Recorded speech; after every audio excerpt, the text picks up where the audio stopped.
नमस्कार, सत्यदर्शन न्यूज मध्ये आपले स्वागत आहे। मी पायल शहा। एक नजर टाकूया आजच्या ठळक घडामोडीवर। रुक्मिणी मिनी शॉपिंग मॉल व उपहारगृहाचे पालकमंत्र्यांच्या हस्ते लोकार्पण।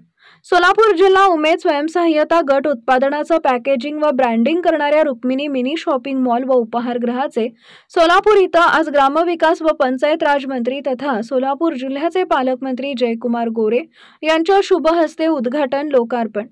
या रुक्मिणी शॉपिंग मॉल व उपहारगृहात महिलांनी हाताने बनवलेले फराळांचे पदार्थ, सुकामेवा, विविध प्रकारचे मसाले यांशिवाय खवय्यांसाठी जेवण सुद्धा उपलब्ध आहे।